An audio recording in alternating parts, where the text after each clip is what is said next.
Good morning, everybody. It is 8 a.m. I will call the meeting of the Madison Metropolitan Sewerage District Commission to order. Welcome to all of our guests. Janelle, can you go through the virtual meeting guidance, please? Certainly. I'll give this just a second for my delay to catch up here. So thank you and good morning, commissioners, members of the public and staff. To help us have a smooth meeting, I'm going to review just a few decorum rules for all to please follow. Number 1, please ensure your mic is muted unless you are speaking. Number 2, please state your name before speaking. Number 3, for those who are presenting, please have your cameras on if possible. You may turn your cameras off if you are experiencing technological challenges. And number 4, as a reminder, the public chat has been disabled, but you can still send messages to the host, and this meeting is being recorded and streamed live on YouTube. So with that, let's have a great meeting, everyone, and welcome. Okay, thank you very much, Janelle. Bill, do you have any announcements?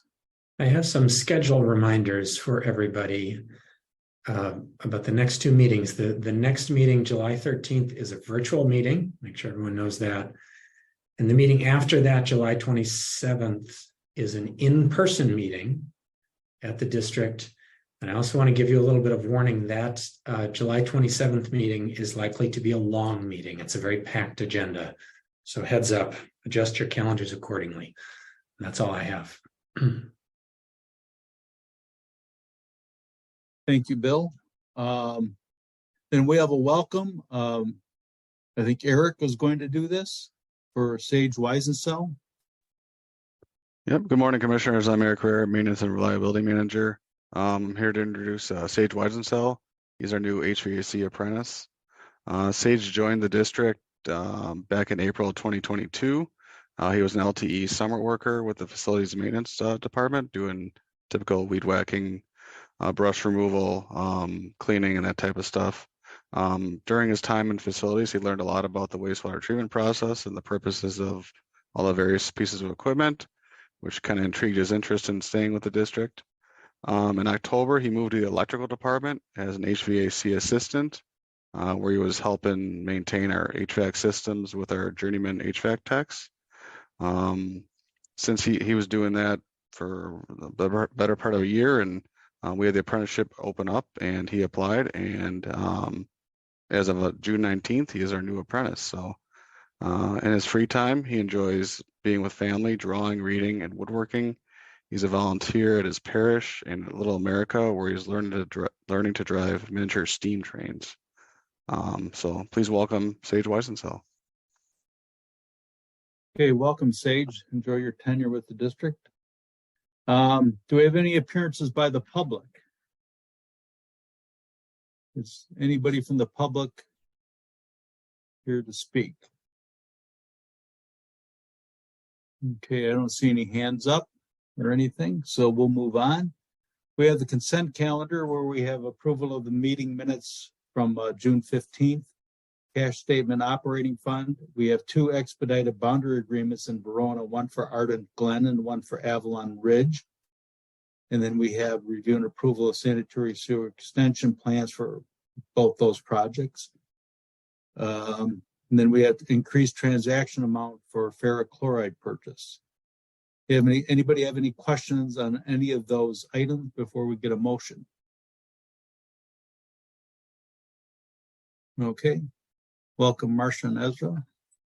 Okay, seeing no questions, do we have a motion to approve the consent calendar? It's Wilson. I'll move we approve the consent calendar items as presented. Okay, motion by Commissioner Wilson. Do we have a second? Commissioner Freeze, I'll second.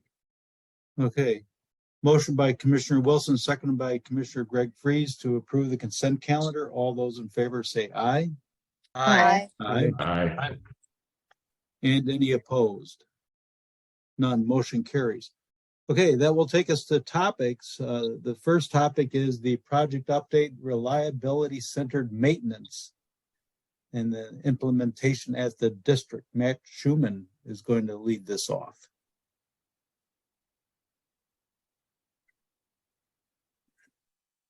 Hey, good morning, everybody. My name is Matt Schuman. I'm the manager of the reliability process team that was newly formed here. And today, Eric Rare and I are going to give a brief update on the reliability center maintenance program here at the district. Yep, and I'm Eric Rare, like Matt said, reliability maintenance and reliability manager. So I'll start off here basically. So what is RCM? RCM is a maintenance strategy that involves performing the correct maintenance tasks based on each individual piece of equipment that allows it to perform its function in an efficient, safe, reliable, cost-effective manner. But at MMSD, our reliability center maintenance program dives a little deeper than that, because in order to perform those tasks, our background work order management processes need to be optimized. So those are both efficient and effective. So thus far, a large focus of our RCM effort has been optimizing these processes. And kind of the synopsis on the screen here kind of shows, the way we were doing things before and the way we're doing things now through these process changes. So prior to RCM, our crews had little foresight of what they'd be working on the next day or day to day. Parts and materials were kind of guesses of what the technicians thought they needed. Technicians were actually tasked with ordering their own parts, doing a lot of desk work. Emergencies were considered normal for us. Emergency work orders, break-ins. Those are things we don't want to be normal. And our work order notes were kind of ad hoc. People would keep their own notes. They're unorganized, and they weren't very, very well shared with the group. So now that we've vetted through some of these processes and are working through RCM, our work is planned out 1 week in advance. So crews know what they're doing the next week. Work's planned with the correct parts by a planner that looks at work history and develops a parts list based on what we've done in the past. Materials are ordered and pre-staged for the technicians, so they're not finding their own materials. They're not doing it on their own. They're in a bin ready to go when the work's ready to start. Emergencies are prioritized to keep our equipment running and our plant functioning, but they're used as learning opportunities now to figure out how we can prevent them in the future. And our work order notes are in our CMS system now, and our planning documents also reside there to where we can use those for future use.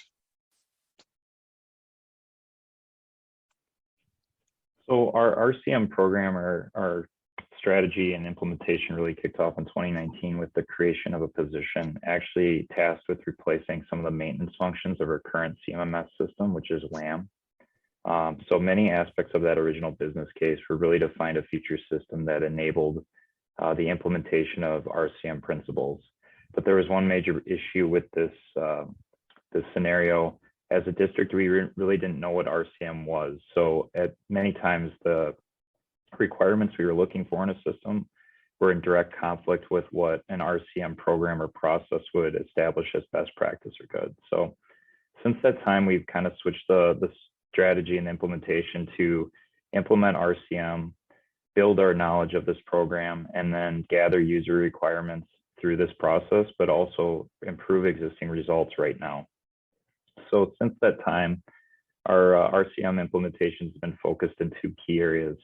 One, on improving efficiencies of our crews and increasing data integrity so we can get more work done, but also have better data to make better decisions. And then create more effective standard work processes that reduce breakdowns. And this has 2 impacts. One, we're shifting work from more catastrophic failure to before failure work, which ultimately saves the district time and money. So it's important to do both these things because you can get really efficient at doing all the wrong things and see 0 impact to some of the strategic focus areas that we're trying to improve. So we're looking in both these areas. One of the things we found with rolling out RCM was that the majority of the functions we had in WHAM didn't really fit. So these were new user requirements. The other thing we found as we were rolling out is digging a little deeper into our existing installed WHAM system. Many of those functions already exist, but either have never been turned on before or were tried in the past and failed. So, and we found, digging a little deeper, we found that failure was often caused by no clear process on how to perform that duty or task in the system, and a lack of training on how to perform those for our employees. So anytime there was a new employee or turnover, we'd lose any momentum from that process and there'd be a new way of working. So really we focused in and thought that it's, fixing these processes and establishing these trainings would be key, not only to making WHAM more effective, but also avoiding this type of failure in the next CMMS system we select. So since that time, we've rolled out over 15 processes focused in our work order management, which is really our maintenance work backlog, spare parts management, so all the materials we use to support that maintenance work, and then also asset management, which is really our asset register of what we owned and the tools and materials and specifications we use to maintain those. So we've rolled those out and those functions, processes, and we've also turned on many functions in WHAM that were previously unused, and we're using those today. So we're using these systems, we're improving efficiency, but we're also gathering user requirements for the next system. WHAM's going to go away. We know that, and through this process, we've already documented over 400 specific user requirements that dictate and set us up in a really good spot to select the future CMMS system.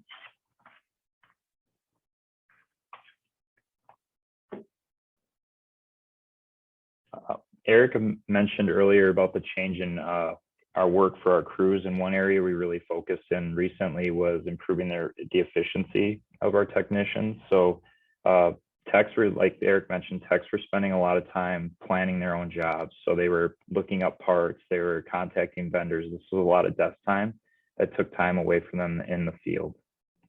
With the implementation of 2 full-time planning roles, we've shifted that administrative function off their plates so they have more time to schedule and perform that duty in the field. The other advantage planning gives us is a backlog of work that's ready to go. These parts are in stock. We have an estimate of how much labor it's going to take. And with this backlog of work, we can actually pre-populate a full weekly schedule of work ahead of time that fully burdens the available labor for the week. And part of that process is really to look for ways of making our crews more efficient by reducing things like travel time, maximizing an asset outage or a process outage in the plant. How do we maximize that time to be more efficient? The schedule also gives us a goal to compare to. So every week we look back and say, how did we do against our goal? And this is called weekly scheduling, and is a proven way to increase efficiency without adding a head count. And you can see on the chart to the right there, we've increased our ability to complete scheduled work by an average of 19% across all 5 of our crews since we started in January. So we're seeing really positive momentum here of being able to complete the work we set out to schedule. And one final area I'd like to talk about with efficiency is just our inventory management. So really what we had here was no link between the parts we owned and the assets they were used to maintain. And without that link, we don't know how important the parts are to maintain in stock. So creating that link and using a tool called reorder point analysis, we are able to stock our most critical spares, critical parts at the adequate amount to avoid not having those when we need them. The other thing we looked into was how much does it cost to order a part internally with our labor, and how much does each part actually cost? And through a tool called economic order quantity, we can actually look at ordering our low dollar values in the most economic way. And what we found is by increasing the stocking level of many of these items, we can actually reduce the total amount of reorder events that are taking place per year by roughly 500, which is not a major labor avoidance for us. So that's labor we save right now, and we can shift into other improvement activities. And what we're seeing to date is roughly 20% reduction in our amount of labor we're spending with PO processing, and also improving our stock outs as we go. Okay, so as Matt mentioned before, a big part of RCM is increasing the effectiveness of our work by performing tasks prior to failure, which reduces risk, cost, while increasing our safety and equipment availability. 3 proven methods to increase our effectiveness or increase effectiveness through our RCM are root cause analysis, or RCA, as you might hear, failure modes and effects analysis, or FMEA, and predictive maintenance. So root cause analysis, it's basically, it's a problem solving technique used to find basically what it says the root cause of a known issue. Once you go through the analysis and you figure out that root cause or get close to that root cause, you could tailor maintenance strategies or activities that either can eliminate or reduce the failure mode. We went through a training in the second quarter of 2022, an RCA training. 17 staff received that here at the district. Right after that training, we kind of went right into doing some root cause analyses. We've completed 6 of those so far. You can see the 6 listed on the screen. 4 have shown positive impacts, both on labor time, parts time, downtime of equipment, etc. So thus far, the program's been very successful. And on our planning and scheduling meeting this morning, we actually found another piece of equipment we need to perform a root cause analysis on. So look forward to doing that one. One I'd like to highlight that we performed. 2 constant issues we've had in the plant that we always felt were interrelated were the headwork screen performance and plugging of our steam injectors that heat our acid sludge. So earlier this year, the steam injector plugging was one of the top break-in work orders. We had multiple call-ins. There were mechanics down there unplugging these things basically on a weekly basis. And we did attribute some of this to the big hole that was found in the headwork screen there, as you can see in one of the panels. It was obviously letting rags and plastics through, but we decided to perform a root cause analysis on the screens to see if we could eliminate the types of failures we see in that screen to impact the downstream equipment as well. So while we discovered that we can't eliminate these panels from being broken more or less because we can't really control what's coming in to the plant and the objects that get into those screens that could cause that. Through the RCA, we developed weekly PM tasks to check the screens to see if we can catch these failures earlier, smaller holes or cracks in these panels, so we can change them earlier and not have these large holes letting rags through. We also discovered several aspects of the screen operation and PM tests that were being done needed modification, so we did that. And we also determined that the water elevation of the screens was accidentally set too high, resulting in bypassing at times, which was letting unscreened wastewater through the headworks.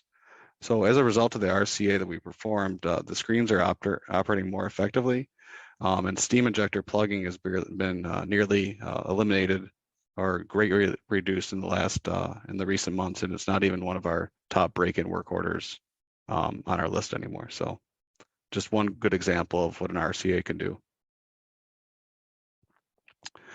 So failure modes and effects analysis, or FMEA, that involves determining all the ways an asset can fail and basically tailoring your maintenance tasks around those failures to prevent premature failures, to extend your asset life, and to reduce your parts and labor costs.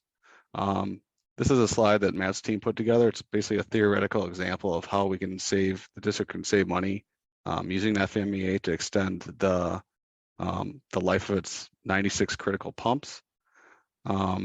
Or 96 of its critical pumps, it's 8 criticality pumps. So the industry average for the mean time between the failure for these pumps or from one failure to the other is about 4 years. And our data shows that these pumps are failing every 2.9 years. So if we can implement a predictive maintenance program based on our failure modes and effects analysis, where we can either engineer out some of these problems, or we can do update our predictive or preventative maintenance tasks, we can reduce the catastrophic failure of these by 20 to 30%. Since repairs are less costly if they're caught before the asset fails, parts and labor savings will be seen. So in this example, over a 10-year period, using an FMEA and implementing engineering techniques or predictive maintenance, we could save up to $450,000.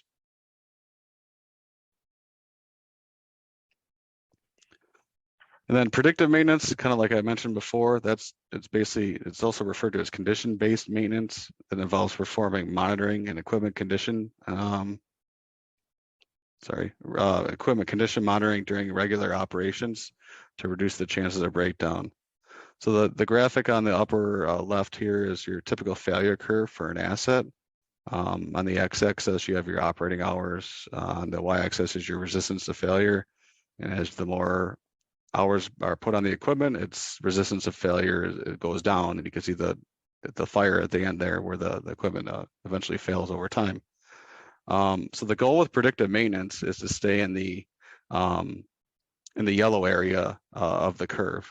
And that's to catch the failures earlier where they're typically less expensive and there's enough asset life remaining to plan the repair versus having a catastrophic failure requiring like an emergency repair that can negatively affect the process or result in higher cost repairs.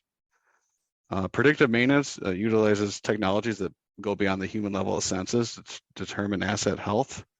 So in April of this year, I can't remember the exact number, but at least 20 maintenance staff went through a predictive maintenance technologies training and were introduced their various uses.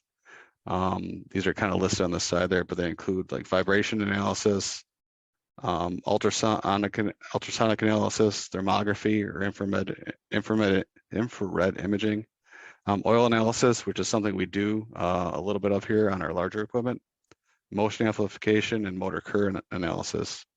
The big thing with these technologies, they sound great when you're being trained on them and the failures they can catch, but they generate a large amount of data, and you need someone trained on your staff to actually analyze that data and look to be able to find these future failures. So that's one of the biggest success factors in having a predictive maintenance program is having the proper people trained to analyze the data to determine what's going on with the healthy equipment. So that was a little bit about the results and the background that we're seeing with the RCA program. We want to talk next about what's happening or what we're moving forward, what we're looking into. And I think one of the major things about RCM is it impacts more than just our infrastructure reliability performance areas. So it makes us more efficient, effective, and reliable, and we see it impacting the other performance areas as well. So we're really excited about this program, and we're looking forward to continuing this on in 2023 and beyond. But here's some of the other things we're working on for the remainder of the year. Yeah, we're going to continue with that root cause analyses. Like I said, we figured out one we wanted to start today on our planning and scheduling meeting, so we'll keep up with this process.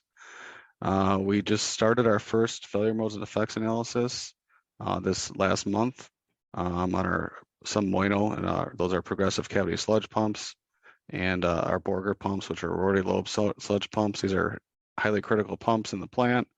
So we're starting with these as our trial case to see how the failure modes and effects analysis basically shakes out in the end.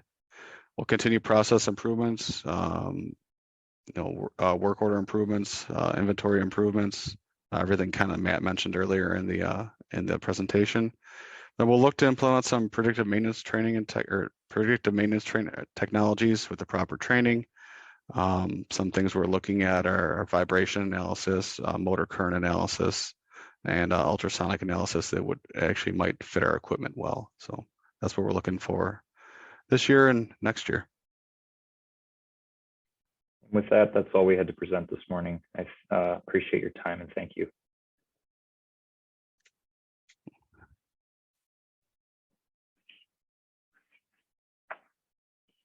I don't know if there's any questions or if we pause for that or just move on, but. Yeah, thank you very much. Marcia, you have a question? Yes, thank you, Chair. I have two questions. First, thank you, Matthew and Eric, for this information. I'm the newbie, so I don't know when you started the RCM. It sounds relatively new. And my second question is, sometimes these PowerPoints are like very insider, and you never once define WAM. So I would like a little more information on what that means. Thank you. Sure. No, that's good feedback for me. So the program as a whole, I think, was first recommended through some work we did with a consultant, GHD, who built or put together our first asset management plan. And that, I think, was dating back to 2017 or 2018. But it really, the program here really took off in 2019 when we started looking at the replacement for WAM, which is our work and asset management system. So basically what this is a computer system that's used by the whole district that tracks all the assets we own. So basically all the equipment we use to treat wastewater. It also tracks all the work that's required to keep those assets operating in like new condition. It tracks our entire inventory of parts and materials. It's also our system that we use for purchasing all the replacement materials and service to actually fix those items. So basically all the initiatives that we mentioned in this PowerPoint, the WAM system, which is really an Oracle system, is one of the key features we use to manage that work and process it. So I don't know if that answered your question or helped. And just to clarify, the Oracle WAM system is on its way out because of its life, it's aging out, or just because you're getting better systems in place? A little bit of both. So I think the replacement was kicked off because Oracle said our current version of WAM is going to be unsupported in the near future. But there's also newer systems that better fit, I think, what we're learning our wants and needs are through this RCM implementation. Thank you. Okay, thank you. I've got a question. Excuse me. So I'm thinking that not everything is caught through the reliability centered maintenance. And so there's always going to be that time when you have a major issue arise. And one of them I can think of was a year or so ago when we had the belt line, the interceptor under the belt line, they got open. And so that took a lot of resources to examine and repair. So how does that fit in when you have all your work scheduled? You just push, you have to still respond in. Does that then push other work off, or, because there you have a situation you didn't really know what was happening. So how's that work? Do you want to take this one, Eric, or do you want? Sure. So when we have emergencies arise like that, that was not really much of a maintenance task. That didn't impact the maintenance groups very much. But if we were to have a big emergency in the plant where we had a catastrophic failure of a piece of equipment, it's up to the supervisors to work with operations to dictate which work needs to be pushed to following weeks to accommodate the emergency repairs. Okay. Yeah, and a major piece is like emergency is going to happen.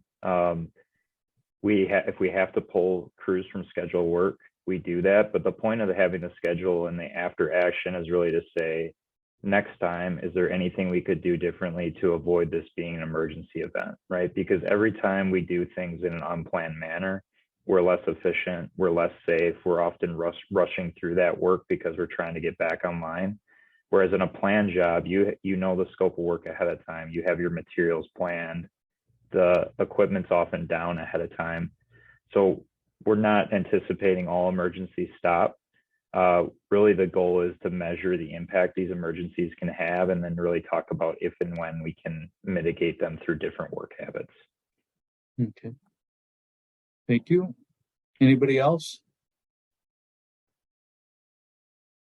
Okay, I don't see any other hands up.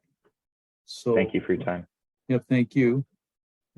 And we'll move on to Emily Jones is going to provide an update on the chloride source reduction compliance program.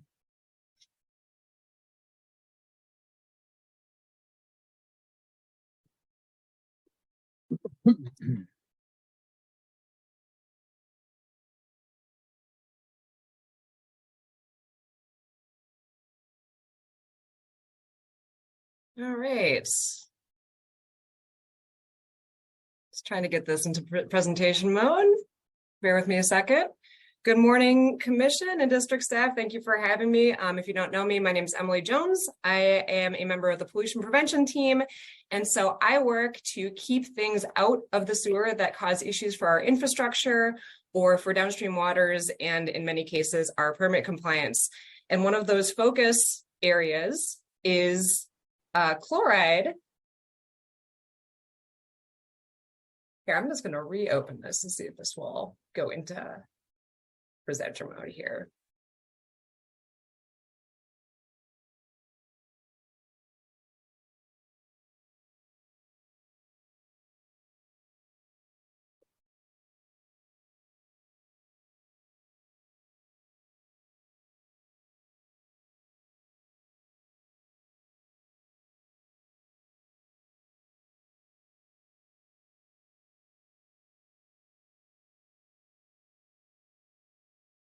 Leave, you're having trouble with that presenter mode. I am. It's not going to presenter mode. I'm just getting kind of a So just pull it up. error message I haven't gotten before.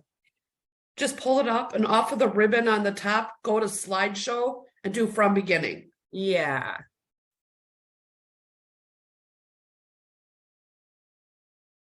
There we go. All right, thank you. I'll just make sure that's shared.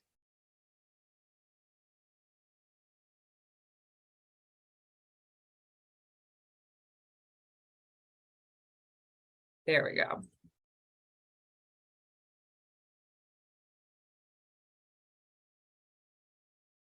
I'm sorry about that.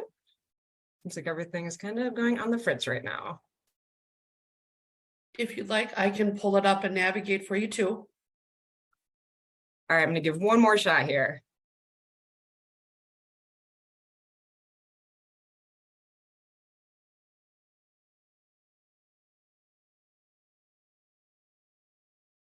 Okay, there we go. So I'm going to just get that screen shared. So it seems to be working now. Thank you for bearing with me.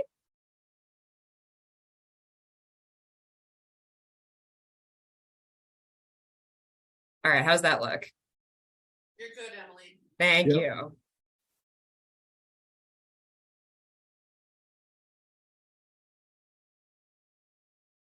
Okay. You know, Janelle, I think that it'd be good if you did drive because it seems like this is just freezing on me. So I'm not sure why that's happening today, but if you just want to advance my slides for me, we'll just do plan B. Okay, I need just a moment then.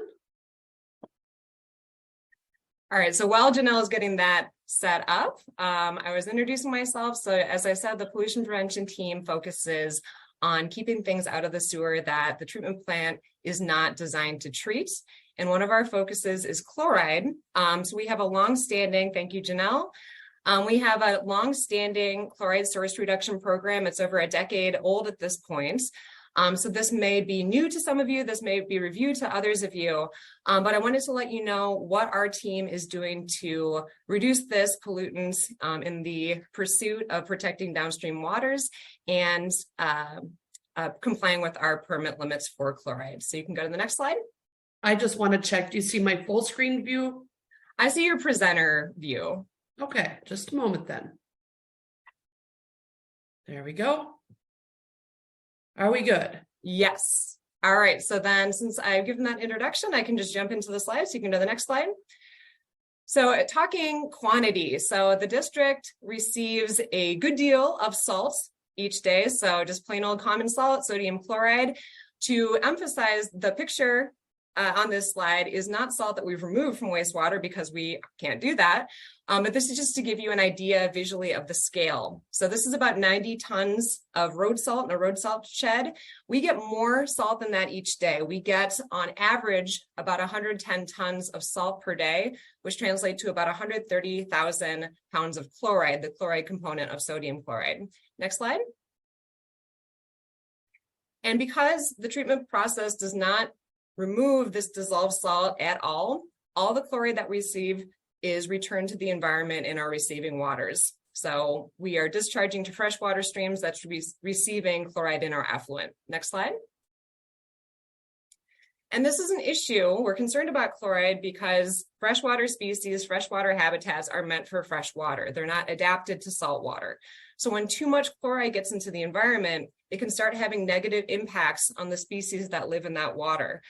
So it can interfere with the reproduction of freshwater species. It can interfere with their thriving. Fish, for example, might not get as large as they would in freshwater environments. And it can have other impacts like interfering with lake mixing. The chloride is changing the density of the water, which is interfering with these natural processes of turnover that water bodies go through. And so chloride in excessive amounts can start having these visible negative impacts on the environment. Next slide. Because it has these impacts on the environment, this is a regulated pollutant. So in Wisconsin, there is a numeric chloride criterion of 395 milligrams per liter for surface bodies of water.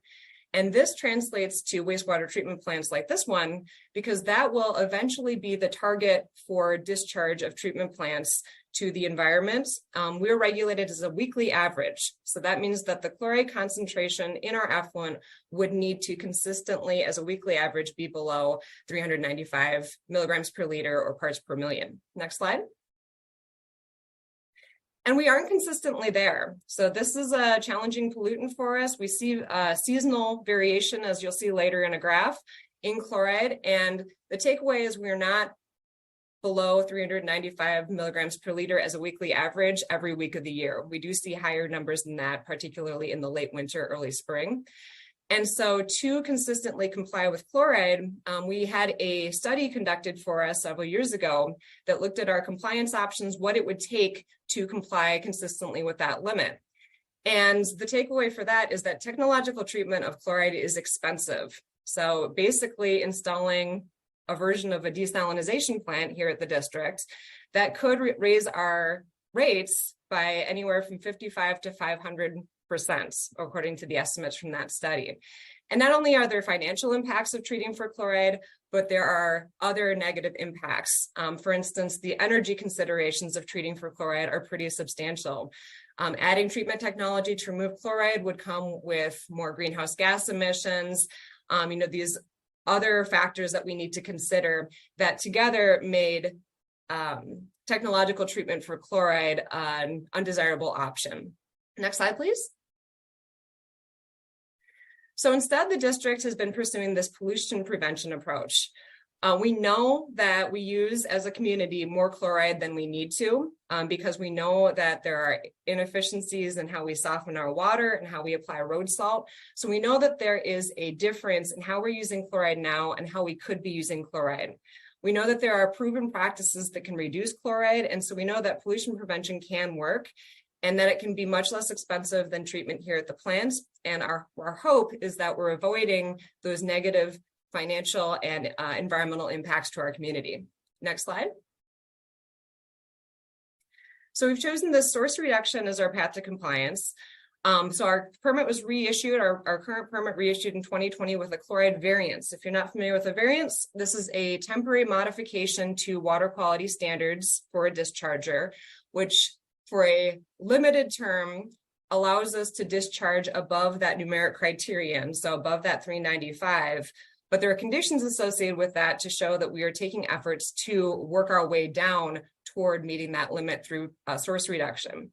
Our variance is actually unique and that was granted based on the overall environmental benefit of reducing chloride at the source rather than treatment. So you may hear of variances that are based on the financial economic hardship on a community. But we were able to show in our variance justification document to the EPA that by avoiding treatment, we're avoiding these pretty pronounced environmental impacts, and that by pursuing source reduction, it'll have this greater, more comprehensive environmental benefits than pursuing other compliance options. Next slide. So as you can see here, this is just taken straight from our permit. We do have seasonal limits, recognizing that chloride tends to be a more substantial issue in the winter, as you can imagine. So as we get inflow and infiltration, as we get the stormwater, groundwater impacts on our sewer system, that carries whatever is in that water, which in the winter includes chloride from road salt runoff. But then as we pass the winter season, we get into the summertime and we see flow impacts of basically diluting whatever chloride might be in the incoming wastewater. Our limit in the variance does drop to 430 during the warmer months. So we have 465 in the winter, 430 in the summer or in the warmer months. And so that is our current regulatory context. Next slide, please. The first step of source reduction is figuring out what those sources are. As part of that compliance study that I mentioned, the consultant estimated the relative proportion of various sources of chloride to the treatment plants. And as you can see, softening, water softening is the by far majority part of the sources of chloride to the treatment plants. We do get some naturally from human contribution. We get some from the water supply. So as road salt makes its way into drinking water wells, we're going to see that again when it gets here. And then on average, there's a sliver from road de-icing directly from that inflow infiltration. But take in throughout the entire year, softening is the greatest source of chloride to the treatment plants. Can advance. So you actually can find this on our website. We have a pollutant minimization plan, or PMP. So as a condition of having the variance, we need to outline a plan for how we're going to reduce that pollutants and then report that back to the DNR each year to show what we're doing and the progress we're making toward reducing chloride. Next slide, please. And source reduction involves a whole lot of different activities. This is something that our team has been really exploring what is going to work, because there isn't really a roadmap for chloride reduction. This is a pretty new challenge for wastewater treatment plants in the grand scheme. And so we're trying different approaches to getting to this end goal of less salt, less chloride getting to the treatment plants. So identifying sources, doing general information education campaigns. We've offered training, we've offered grants and incentives, and we've been researching new technology and other potential policies that might help us reach that goal. So the point of this is that there are a whole lot of different strategies that we've been exploring and considering. Next slide, please. This is very wordy. I'm not going to go over this in great detail, but I wanted to just give you an idea of the breadth of activities that are involved in source reduction. So in our pollutant minimization plan, we are continuing to work to identify chloride sources, to assess our different compliance options. That's where that engineering study came in. We've built partnerships extensively. I'm sure many of you have heard of Wisconsin Saltwise. That's something that the district convened. We have worked very closely with the water softener industry to let our interests be known and try to problem solve together. We've offered grants, we've offered these financial incentives for salt reduction, and we've been trying to overcome barriers to action by creating easy asks for residents, providing them the information that they know there's an issue and trying to provide them with resources that they can take action. Next slide. So I'll just really quickly touch on some of the activities that have gone on to date as part of our PMP. So a lot of community outreach. So you can see here some creative Saltwise displays. We've sent out mailers like the one on the top right. We have tabled at community events to get people aware that chloride is an issue and that chloride is coming from softeners and road salt. Next slide.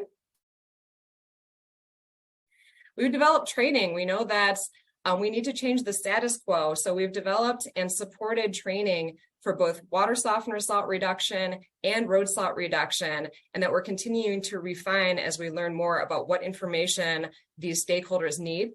Next slide. We've been researching sources of chloride, so looking in the collection system for where chloride might be coming from.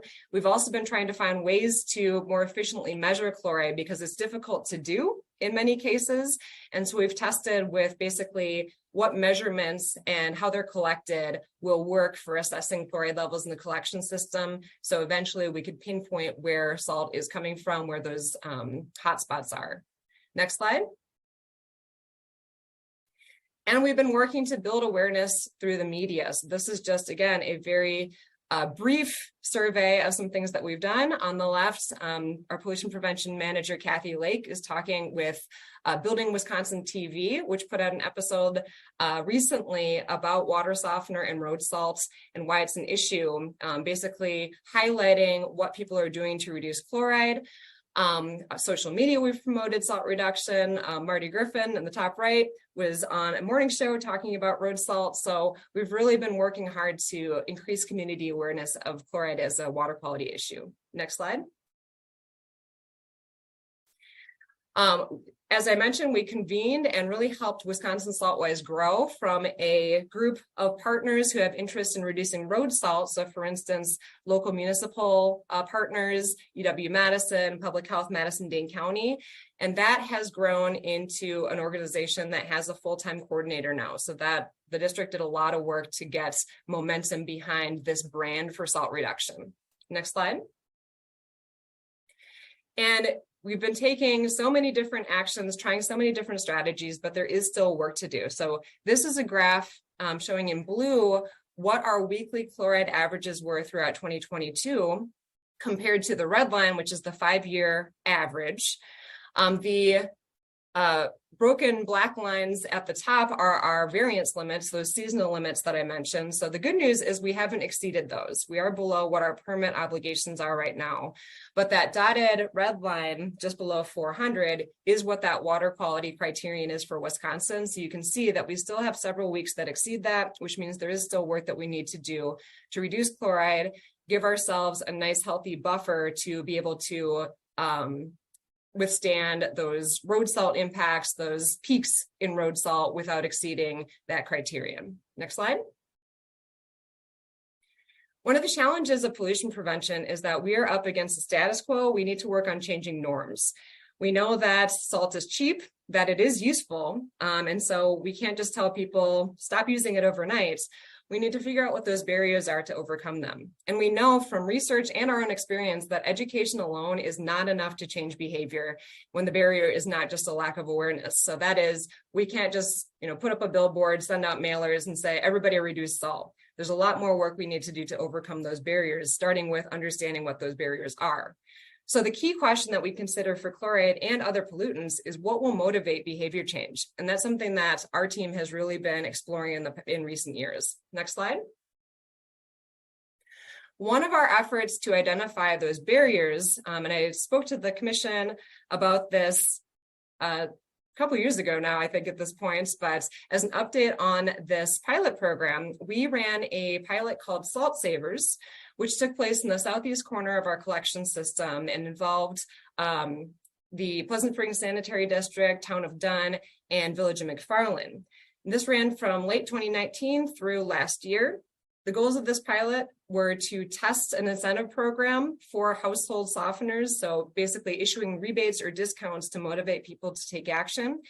We wanted to engage water softener service providers, so the professionals who are actually hands-on working with water softeners to get them to improve softener efficiency. And we wanted to test a model that we hadn't used before of offering rebates and discounts through municipal partners. So we were basically testing an administrative scheme as well. Next slide. So the basic format of this program is that we were giving incentives to improve water softeners. So water softeners, just like a car, just like other appliances, have a spectrum of efficiency from rundown and inefficient, meaning that they're using more salt than they need to newer, better advanced technologies that can go farther on less salt. So basically a better miles per gallon if you're thinking about cars. Softeners too can improve in their efficiency and use less salt. So we were giving residents discounts or rebates to have their softener optimized, which means tuned up so it operates more efficiently, or replaced if it was basically at the end of its lifespan and there wasn't really a way to make it more efficient. Next slide. As part of this program, we trained service providers. So we had probably a little over 30 service providers go through training, who then became our designated implementers, essentially. So we had them listed on our website. People in the pilot area could call one of these trained providers, and then they would go out on a service call, evaluate that softener, improve it, document that service so that we had the data that showed that they had actually made this improvement that would lead to salt reduction. Next slide. And we did extensive outreach. So we were promoting this program through many different venues. So that ranged from having a table at a farmer's market to sending a postcard to everybody, promoting the program in the village or the municipal newsletter. So there are a lot of different tactics that we took to promote this program. We were offering gift cards as a promotion to get people into the program. So there were a lot of different outreach methods tested out as part of this pilot. Next slide. We had a lot of data from this project because the service providers were sending it in through their reporting app that we developed so we could see trends across the community. We also were looking at things like softener permits to see, did this make a difference? So you can see here, this is a graph of the percentage of plumbing permits in McFarland that were for softeners over time. And so this was kind of a little clue for us. Was the rebate making a difference? Were more people taking action on their softener than they would have otherwise? Next slide. We also surveyed participants to see what their response was to the program. So we really wanted to see, did the rebate make a difference? So this, again, is just one example of the large data set that we collected. But we were asking them, would you have optimized or replaced your softener in the last 2 years if there hadn't been a rebate? So you can see some people said yes, other people said no. This is self-reported.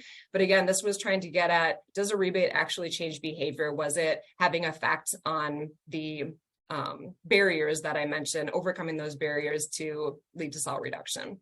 Next slide. So as some quick high-level outcomes, we had a total of 229 softener services, which included evaluations, optimizations, or replacements. That resulted in 45 pounds of chloride reduced per day. So in the context of all the chloride that we're getting per day, that is very small. So it really shows how difficult it is to scale up household softener salt reductions to start making a hefty dents in the amount of chloride we're getting. And it was pretty expensive. Household softening to focus on as a chloride reduction tactic took a lot of staff time. You know, this reflects mostly staff time, in fact, getting this program off the ground, administering it.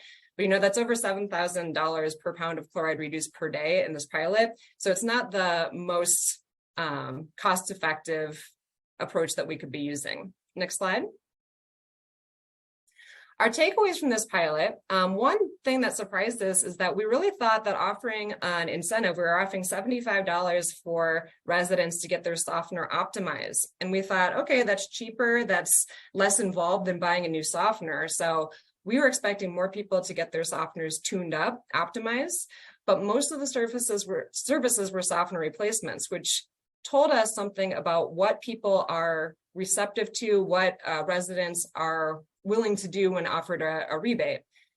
From our data that we collected, there was some slight evidence that the program did influence consumer behavior and that we did motivate some people to take action on their water softener when they wouldn't already.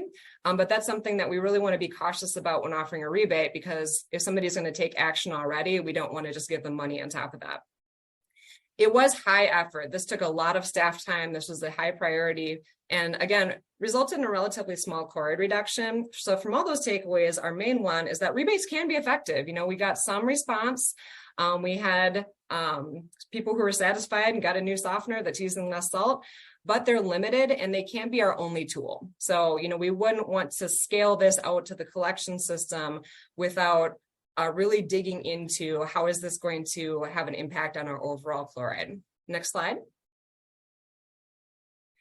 So from this pilot, the Salt Savers pilot, and from other experiences that we've had in our chloride program, we're taking those lessons to shape our future strategy. So as we're creating our own roadmap, you know, it's really key for us to assess what worked, what didn't, and then use that to refine our strategy. So that's what we're doing now. Next slide.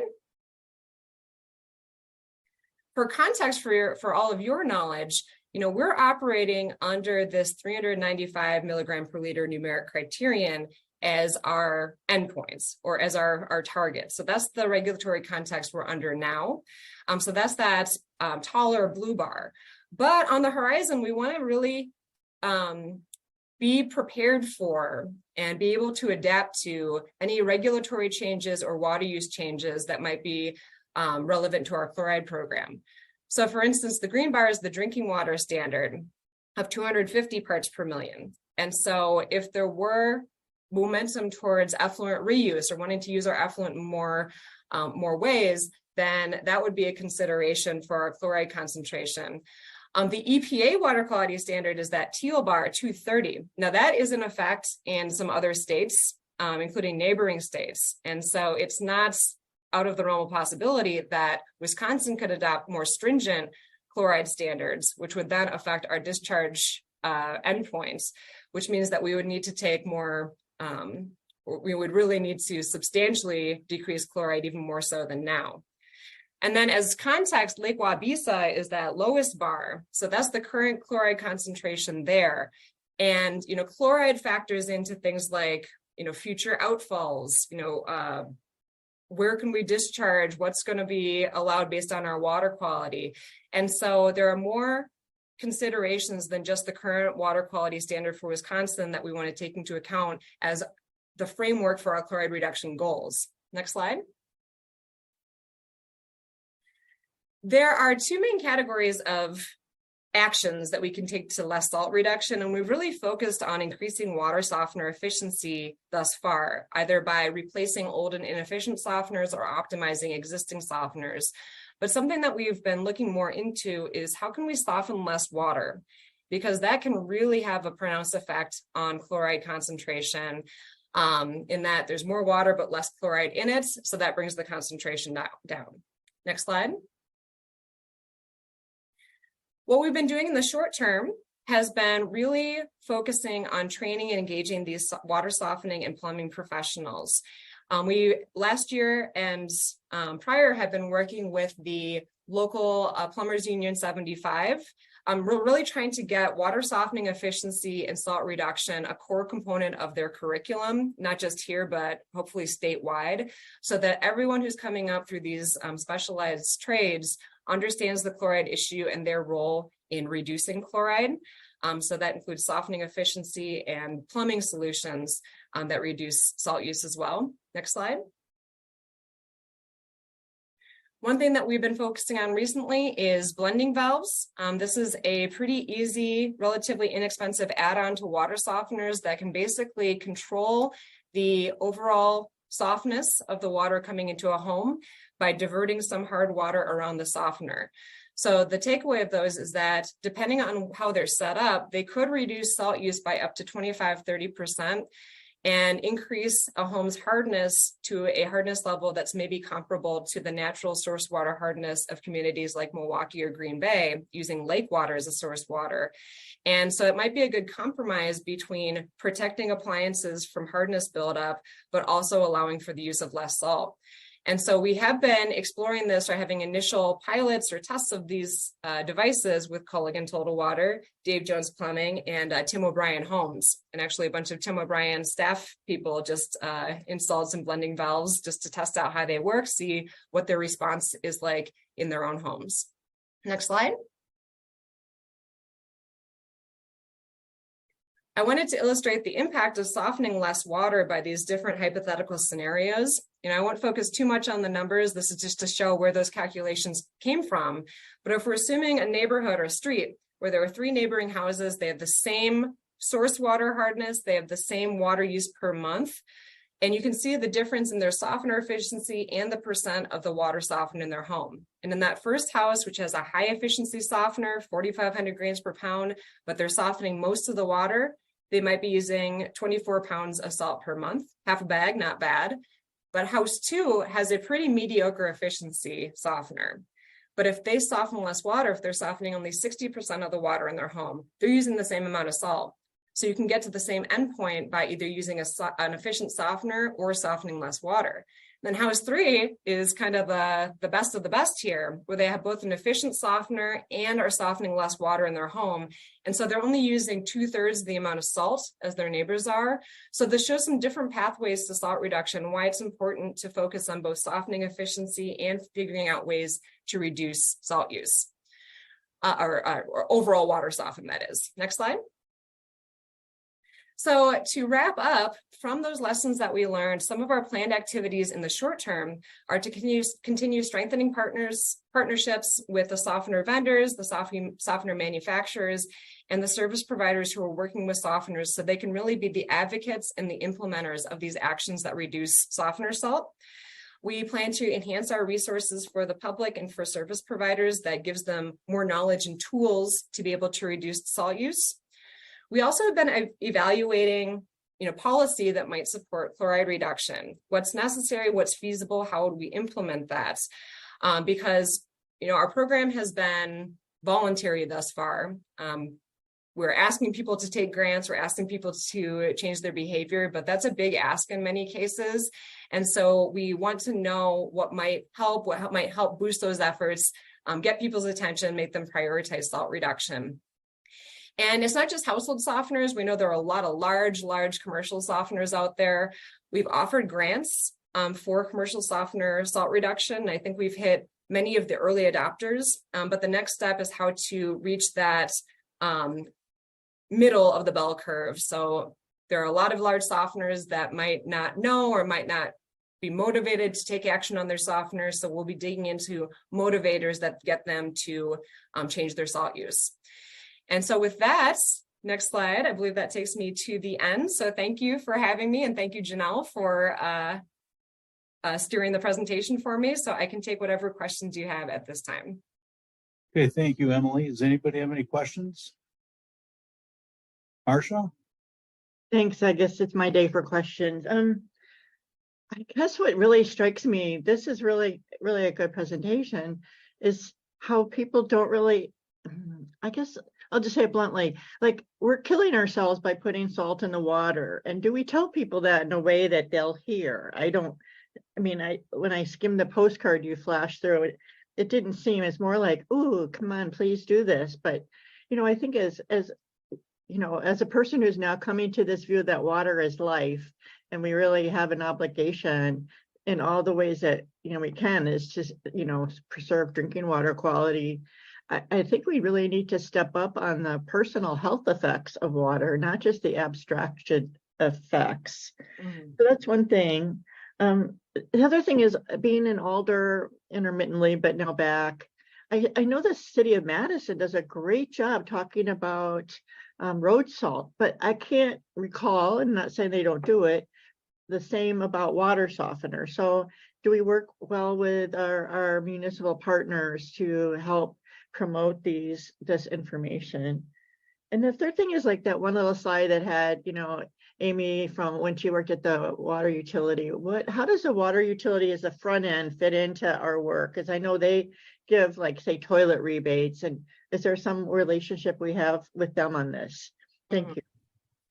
All right, thanks for your question. So for the first point, for the urgency of the message, I think that the challenge is that there is not a perfect alternative to salt use. And I'm sure you've heard on the road salt side, if we were to say we're going to stop using road salt to protect our drinking water, people would say, but what about the public health impact of car accidents or slip and falls? And so there's kind of safety arguments on both sides. When it comes to water softeners, they do have a benefit in protecting appliances. We don't have a great alternative to water softeners to remove hardness from water in homes. And so we've been trying to strike this balance of less salt, using a sustainable amount of salt, while also looking into other technologies that could be alternatives in the future. So there are technologies that we have heard about that are salt-free water conditioners, for instance, but we just don't have the data to show that they work as well in homes as ion exchange water softeners. And so basically the summary of that is that we have been trying to find a balance where we can have the utility of salt without the excessive use. And then I think that it will be a game changer if technologies allow for the total cessation of salt use for water softening or for road salt. As for the outreach, so there has been, I think, a lot of successful branding with Wisconsin Saltwise. When we talk about that consortium, City of Madison is part of that. MAMSWAP, the municipal stormwater consortium, basically is part of that.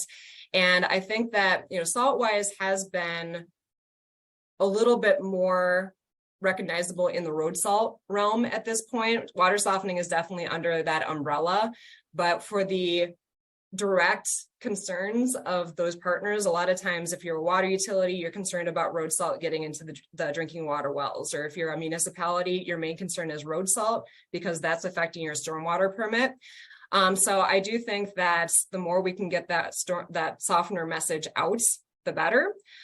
We just want to make sure that we're giving people actionable information, because it's one thing to say, hey, chloride's an issue, but then they say, oh, that's terrible, what do I do? And if we just say, optimize your softener, which we have done in the past, they may not know.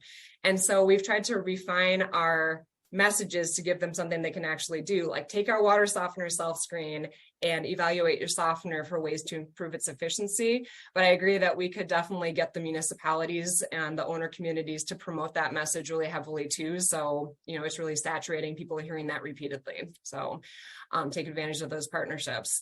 And then the third point, I may need a reminder. Relationship with the water utility. As far as our direct partnership with them or what they're.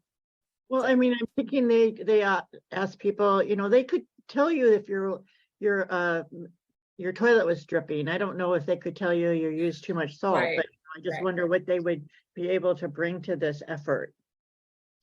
Well, there are things like softener sensors and things like that that could theoretically, be that kind of web of data. I think if people were receptive to that, there's always that privacy concern, there's always the implementation concern. I think the water utility can certainly, they're another mouthpiece for chloride reduction messages. I think that we would need to have some more specific discussions about what could be done specifically on monitoring water softener salt use and that sort of thing.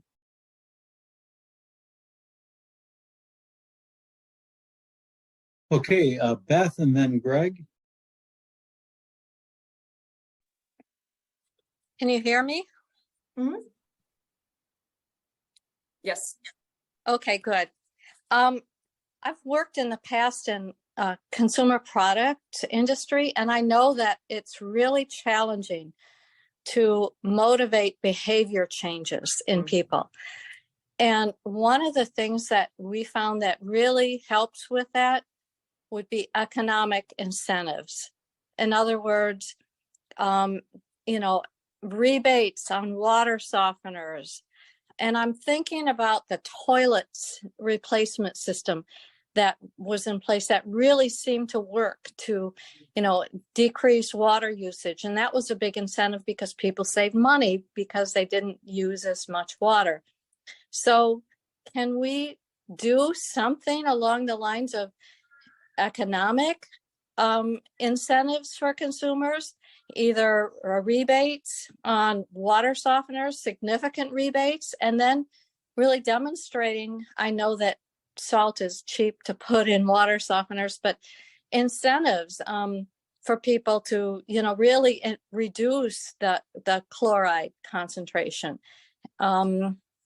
Any thoughts on that? Because I really think that is an avenue to really explore. Yeah, I think that our experiences with our commercial grant programs and our Salt Savers program showed that, at least in the forms that we have tried them, the rebates are difficult to motivate action on the scale that we would like to see and in the timeline that we'd like to see. And we've been finding that there are barriers that are not just economic for people. So for instance, we've had a couple commercial users that took action on their softeners without us having to give them any grants. And they said, we didn't want to deal with the paperwork. We didn't want to have to deal with reporting back to you. So we just took that action ourselves. On the commercial scale, it might be a little bit more of a compelling economic argument for some users because they're using salt in a scale that it could have a return on investment for them. We had an industry that did install some improvements on their water softeners that paid for themselves. So they were able to justify that not just in the Madison area, but in other locations for their company.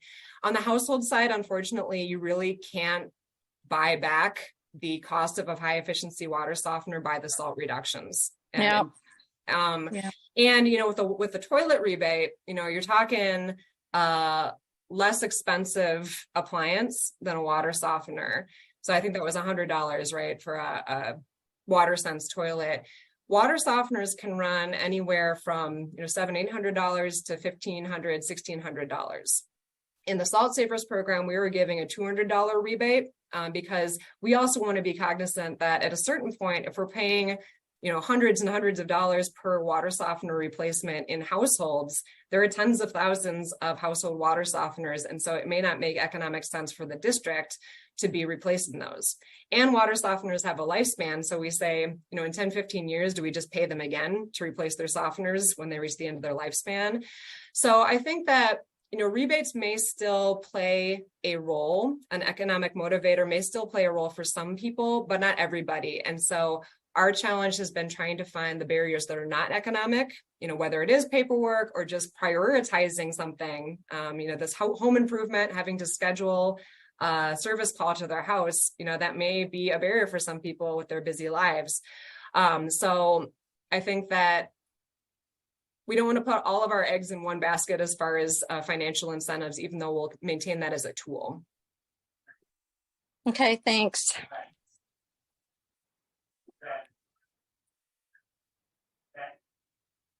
Greg? Morning, Emily. Morning. You touched on this a little bit.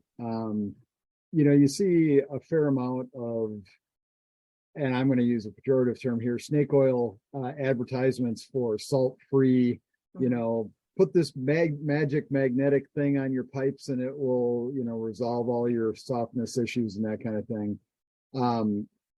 I don't keep up on this because it's not my thing, but are there any real, from a residential perspective, right? Are there any technologies out there that are even really possible for somebody to implement? And I suspect if there are probably a significant price barrier, right? Where I'm going with this is if you could reduce salt use completely, right? And let's say it was double the cost of a standard softener, which, probably is like $1,500 installed for the cheapest one. That might be an option, right? Because then you're getting all the salt, right? If you're as opposed to just an increment of the salt. So anyway, that's my question. Yeah. Thanks. Yeah, thank you. So there are technologies out there, and Commissioner Clark can, give an update, make sure I'm speaking about this correctly. But there is a device that Culligan has that is a different type of technology for conditioning water. We have always had a stance of we are receptive to those technologies, certainly, because like you said, it would solve our problem basically. But we are cautious in that, we don't give a full-throated recommendation like, yes, use a salt-free device, because we just don't have a lot of data on how different devices work in our area. And there's the other consideration of our state plumbing code, which actually has some limitations on what can legally be installed in domestic water situations. So those types of devices, if they're coming in contact with water, need state plumbing approval. And so we don't really know if they work or not, because we just don't have a lot of case studies of those. We're watching that research. We've been talking to researchers in the past about, what is on the horizon for these, but we're not at a point where we're like, yes, there's a perfect alternative technology.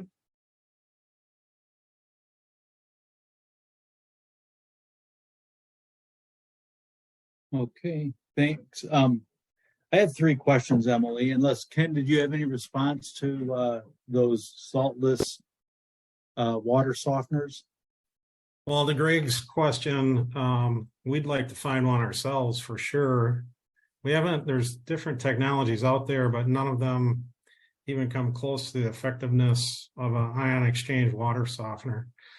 There are technologies in the water treatment industry that are used for very large scale applications that I think if it was brought down to the residential level would meet the need, but they haven't. The manufacturing community in the water treatment industry has not focused a lot of time and effort on bringing these technologies into the home at this point.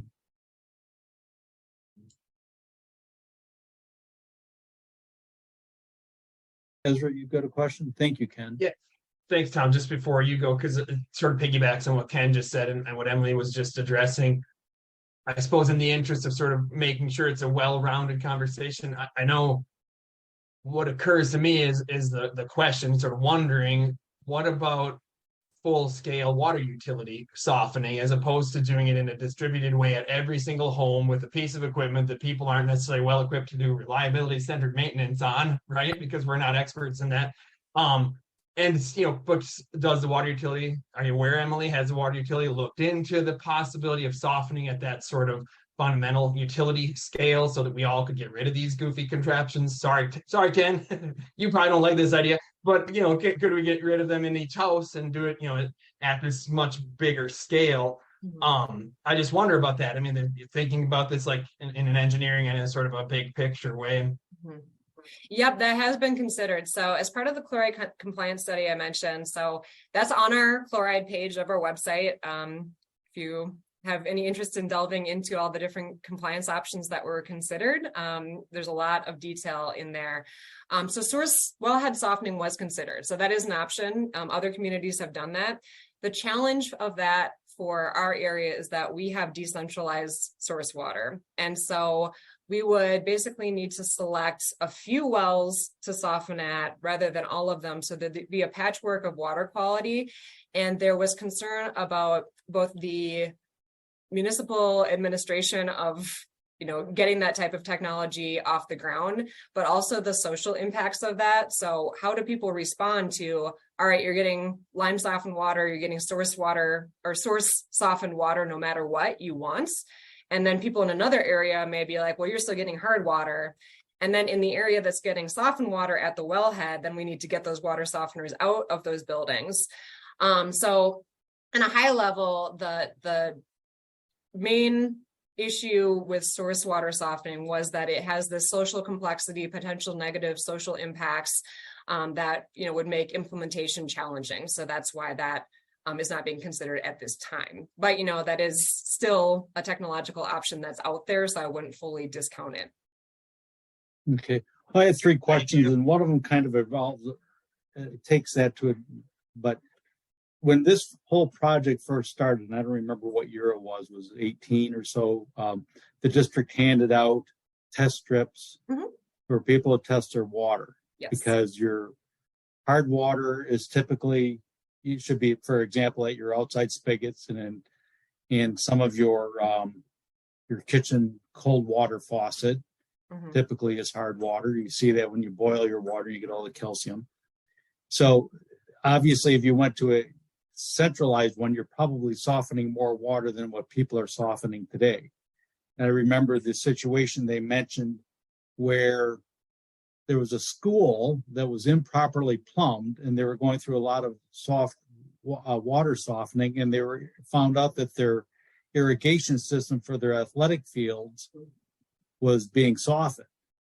So all of a sudden, so that kind of gets to the question, can building inspectors check to when the house is being built, whether or not the proper water is being softened? For example, that the outside faucets are hard water and not soft water.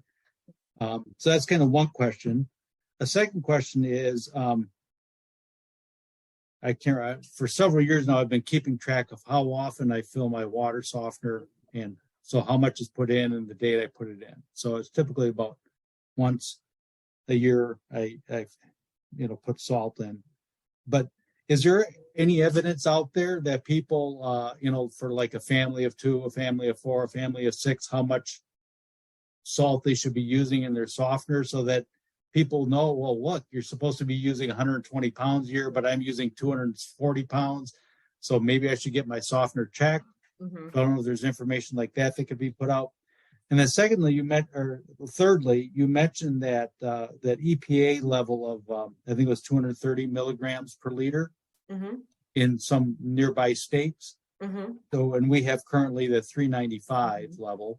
So how do those treatment plants meet that rather more restrictive requirement than the 395? So there's kind of three questions for you, Emily. Sure.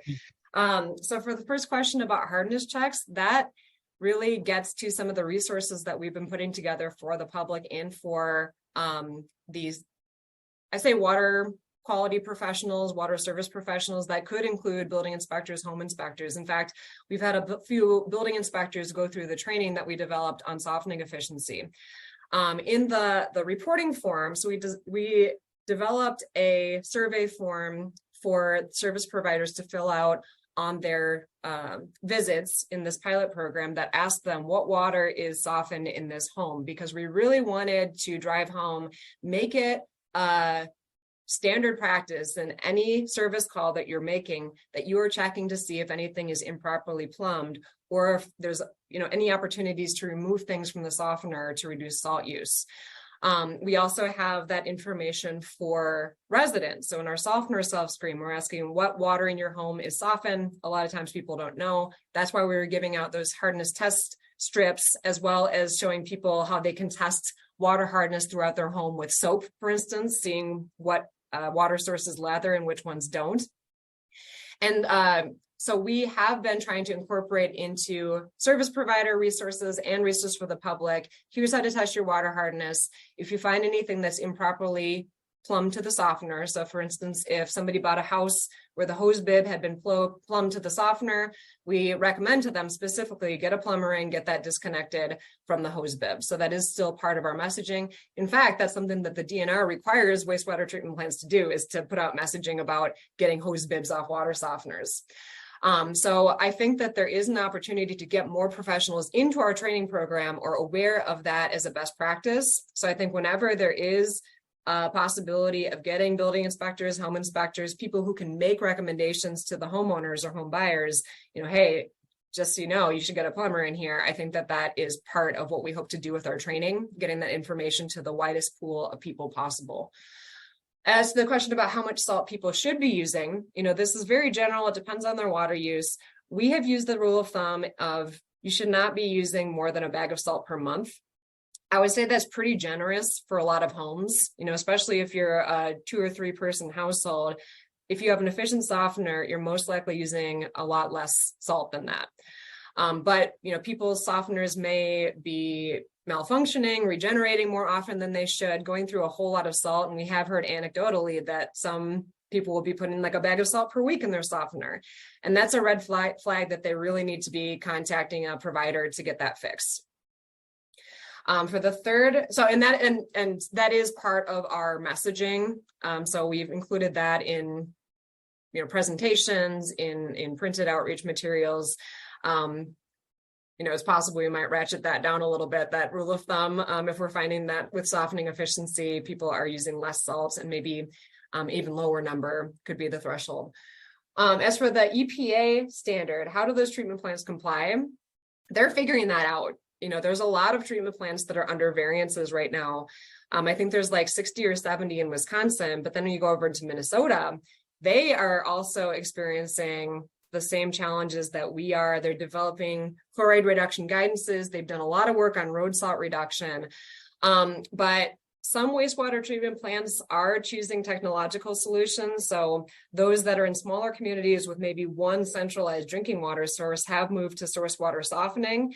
Others are trying rebate programs. There's a lot of similarities, some familiar beats to what other treatment plants are doing, to what we're doing. We've been in communication with a lot of these treatment plants. Region of Waterloo in Canada has had rebate programs for water softener reductions. Waukesha, I know that's in state, but the point is there's not a tried and true strategy to say this wastewater plant has definitely done all these things for pollution prevention, and they've all worked and they've met their chloride concentration. And so we are kind of collectively figuring that out for the treatment plants that are deciding not to pursue technology. So we are watching that unfold. Okay, well, thank you. Well, even at a bag of salt, that's a 40-pound bag a month. I'd hate to be hauling that much salt to the basement. Yes.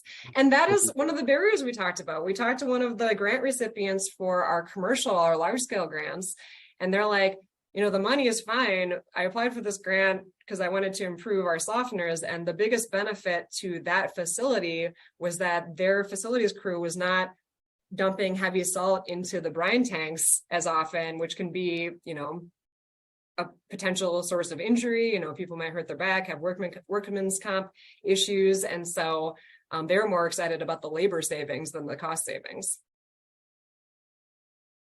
Okay, thank you very much. Anybody else have any questions before we move on? Okay, good discussion. Thank you, Emily. Thank you. Ezra's got his thumb up. Okay, we'll move on to item 5. Bill, do you have a CED update? No, I do not have anything besides the reminder about meetings. Okay. And then Alan, you're going to do the operations report? I will, Commissioner Harville. Give me a moment to get my screen up.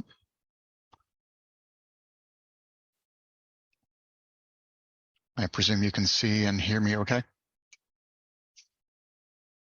Yep. Okay, good. All right. My name is Alan Grooms. I'm operations manager at the district, and I'll be presenting the June operations report, which will actually address the operating data for the month of May. So taking a look at our performance metrics, we averaged about 3 milligrams per liter of CBOD a day going out. So right down the middle. Some of these limits, if you're pretty astute or you compare month to month, you'll notice that they have tightened down. And so that's typically, you know, our permit is very complex, and presenting a very simplified form of data here, really focused mostly on monthly metrics, but we also have in some cases daily or weekly type limits. So these are unless indicated otherwise monthly data. Month of May, a lot of these parameters shift downward and tighten up. So CBOD5 tightens down a little bit, ammonia tightens up quite a bit. Those are the two big ones that really change. Suspended solids also pulls down a little bit for kind of the summertime months for various reasons. Ultimately, we're doing surface water discharge, so it's driven by the water quality limits and needs in the receiving streams that we're looking at. So pretty much within the historical range for CBD5, ammonia at 0.11 milligrams per liter, about, well, I guess it's 10% of what our limit would be, and at the bottom end of that historical range. Those shaded portions of the graph or of the gauge are what would be the kind of the 3-year average, to kind of give you an idea of, you know, if you just give you this number in isolation, is that a good value or a bad value? And so it kind of gives you a rough idea of that performance level. Phosphorus and solids tend to track together. Phosphorus at 0.25 is very good for us historically. Same with the solids. 4.5 is, you know, kind of about right mid-range of what we're allowed to discharge at this time of year, and a little bit better than average for the month of May. Chlorides, we just finished talking, quite an interesting discussion on chlorides. As Emily said, you know, we do not always reliably meet the limit that we'd be looking at once that variance is you know, if we didn't have that variance. So 370 was our number for the month of May as a monthly number. This time of year, that tends to be a fairly stable number. So as you can see, it's kind of right down the middle of that graph. A little bit more concentrated because of how little flow we're getting. This is a concentration-based number.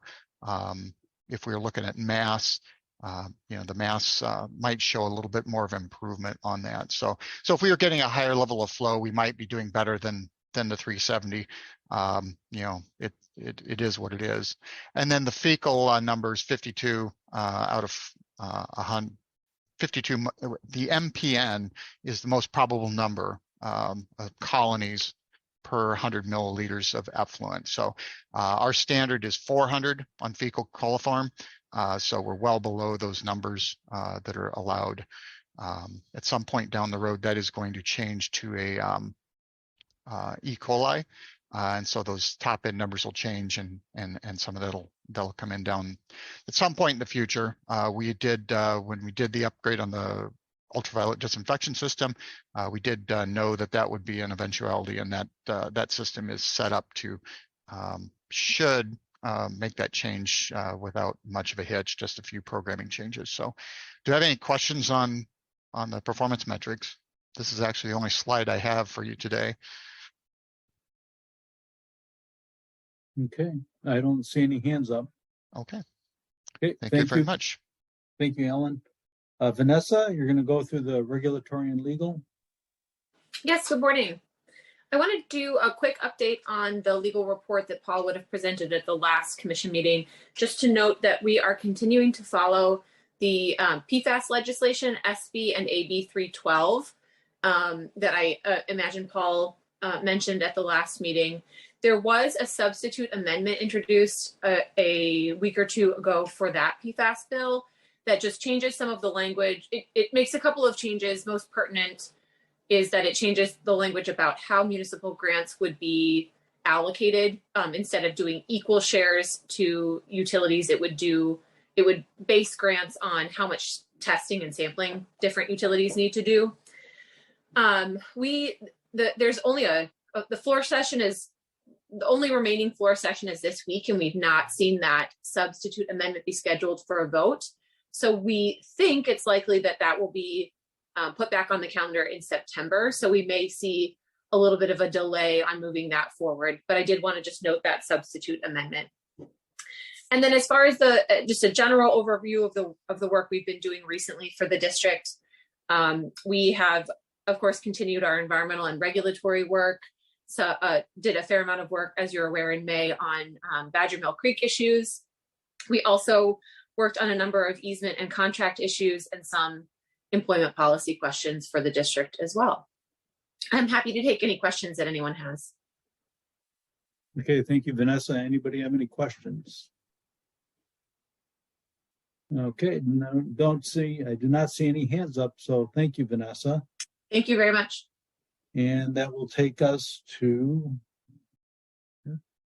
the future meeting schedule that's in the packet. So as Bill mentioned, the next meeting, the 13th of July, is virtual. Then the 27th will be in person. And that will have the first touch point in closed session with the chief engineer and director, as we discussed back in May when we did the performance evaluation. Future agenda topics, other business. Tom? I move we adjourn. Motion to adjourn by Commissioner Wilson. Do we have a second? Second, Tom, Commissioner Clark. Second by Commissioner Clark. All those in favor say aye. Aye. Aye. Opposed? None. Okay, motion carries. Thank you, everybody. Bye, everybody. Take care. Bye. Thanks, everyone. Thank you. Thank you.